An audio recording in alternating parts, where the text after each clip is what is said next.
जय सिया राम। जेहि विधि नाथ होई हित मोरा, कीजिए सुबेरु दास मैं तोरा। जेहि विधि प्रभु प्रसन्न मन होई, करुणा सागर कीजी सोई। आप सभी का हमारे चैनल स्पिरिचुअल सर्वर्स में हार्दिक स्वागत है। आपका दिन शुभ हो। चैनल को लाइक फॉलो सब्सक्राइब करना ना भूले। सीताराम सीताराम। श्री रामायण कथा युद्धकांड भाग 25। अयोध्या को प्रस्थान। एक रात्रि विश्राम करने के पश्चात श्री रामचंद्र जी ने विभीषण को बुलाकर कहा, हे लंकेश, मेरा वनवास का समय पूरा होने को है। अब मेरा मन भरत से मिलने के लिए उद्विग्न हो रहा है। वे मुझे स्मरण करके दुखी हो रहे होंगे, इसलिए तुम ऐसा प्रबंध करो कि हम शीघ्र अयोध्या पहुंच जाएं।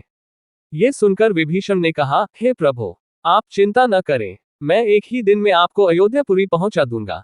वैसे मेरी इच्छा ये थी कि आप कुछ दिन यहाँ रुककर मेरा आतिथ्य स्वीकार करते। जब श्री रामचंद्र जी ने वहां ठहरने में अपनी असमर्थता दिखाई तो विभीषण ने तत्काल पुष्पक विमान मंगाया, जो स्वर्ण से बना हुआ और नाना प्रकार के रत्नों से सुसज्जित था। रामचंद्र जी सब वानरों का उनके द्वारा की गई सहायता के लिए आभार प्रकट करके सीता और लक्ष्मण के साथ विमान पर सवार हुए। सुग्रीव सहित सब वानरों और विभीषण ने भी उनके साथ अयोध्या चलने का आग्रह किया तो उन्होंने कृपा करके सबको उसी विमान पर अपने साथ ले लिया। विमान आकाश में उड़ने लगा।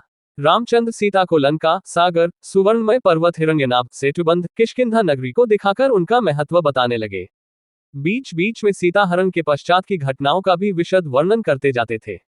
जब विमान किष्किंधा नगरी पहुंचा तो वैदेही ने सुग्रीव की भार्या तारा आदि को भी अपने साथ अयोध्या ले चलने का आग्रह किया।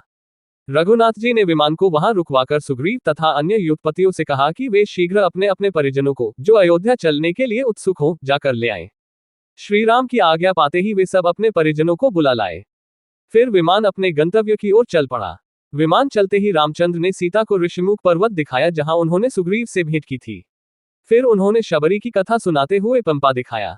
जटायु के मरने का स्थान, महात्मा सुतीक्ष्ण तथा शरभ के आश्रम, श्रृंगवेपुर आदि दिखाते हुए भरद्वाज मुनि के आश्रम पर पहुंचे।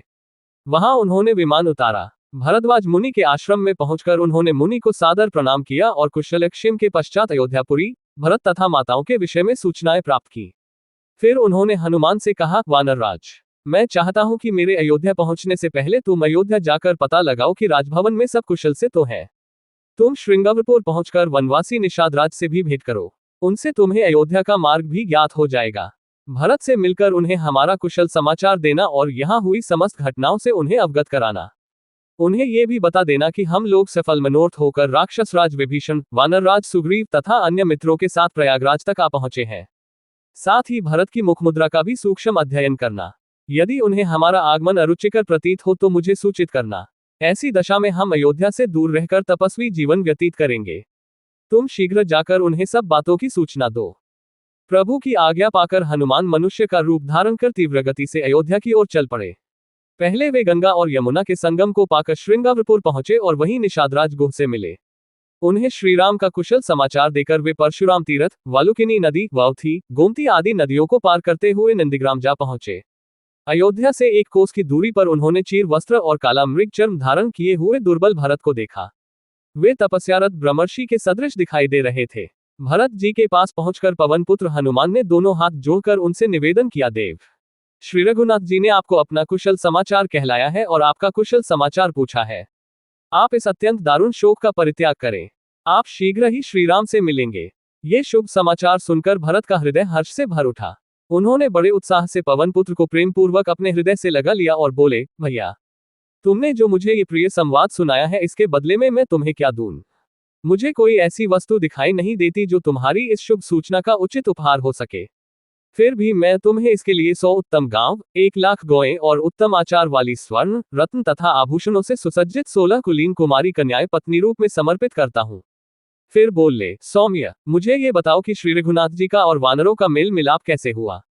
भरत के इस प्रश्न के उत्तर में हनुमान ने श्रीराम के वनवास से लेकर दंडकारण्य में प्रवेश करके विराट को मारने, शरभंग मुनि के स्वर्ग सिधारने, खरदूषण तथा त्रिशरा को मारने, सीताहरण, गिद्धराज जटायु की मृत्यु, सीता की खोज करते हुए सुग्रीव से भेंट होने का विवरण सुनाकर उन्होंने सीता की खोज करने, सागर पर पुल बांधने तथा सपरिवार रावण को मारकर वैदेही को मुक्त कराने तक का वृतांत सुना डाला।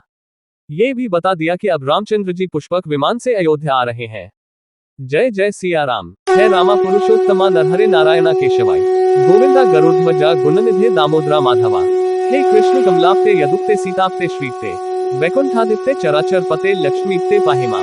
सियावर रामचंद्र की जय। उमापति महादेव की जय। आगे की कथा भाग 26 कल आपको पुनः मिलेगी।